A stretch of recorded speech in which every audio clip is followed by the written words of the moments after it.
Hello, everyone. This is the first video of a series that will discuss stuck processes. You might notice sometimes that a process has been hanging around in the pending tab for longer than expected. There are several reasons why a pending process might be stuck or at least appear stuck. Some of them may have ready explanations. Some of them might require a deeper investigation or possibly even a support ticket. So let's take a look at some common causes that you might be able to take action on yourself. The first is loops.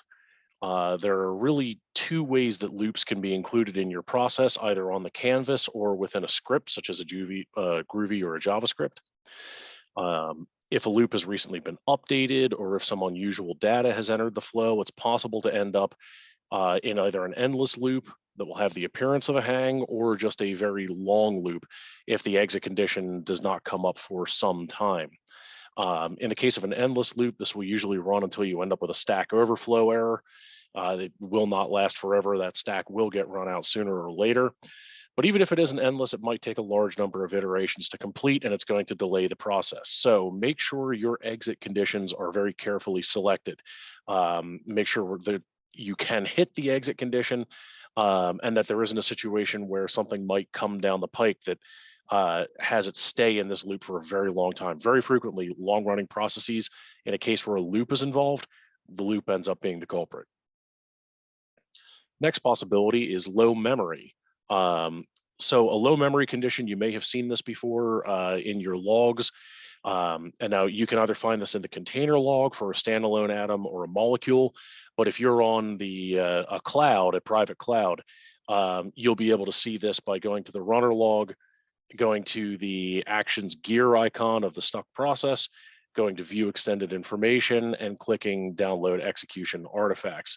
That'll include the runner log, and you can take a look there. And at the bottom of the screen is an example of a low memory warning that you'll see, the update memory status. That's the key point here. So this is not really just a warning, even though it's called a warning. This actually changes how Boomi behaves. It will cause Boomi to slow itself down in an attempt to protect itself against a possible Java crash, a Java memory crash, that is to say. So if you're seeing even one low memory warning, that's too much. It means that under load, you're hitting 80% by default or more of the memory. And so Boomy's actually going to slow things down. It's going to throttle itself to avoid having the memory completely overrun and cause a crash. So we've seen performance issues and sometimes significant performance issues caused by low memory. So if the process is not truly stuck, but it's just very, very slow, this is definitely something to look for. And it could be a difference of even hours, could be significant. The next possibility is raw load. This might seem a little bit obvious, but this does come up sometimes. Sometimes a long execution is simply caused by unusually long data loads. And we've seen situations where people might not even have been aware that, in this example that we have on screen right now, usually you have a few hundred or a few thousand, and then if a data load, if a batch comes through that has hundreds of thousands or even millions of records, that will naturally take more time. And we would expect it to eventually clear, but it is going to take time. And this could be coupled with low memory warnings if the data load is significant enough to actually run the JVM out of memory or low on memory itself.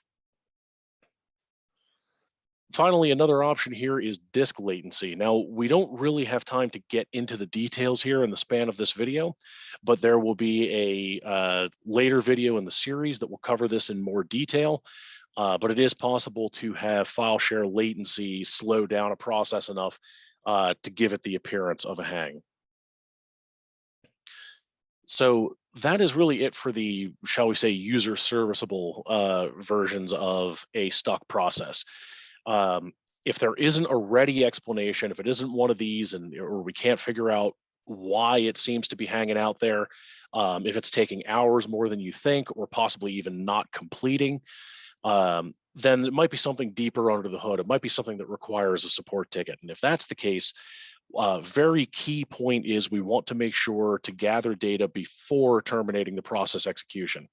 Once the execution is killed, the data is lost. And if that happens, we would have to wait for another incident of the issue to occur to gather that data.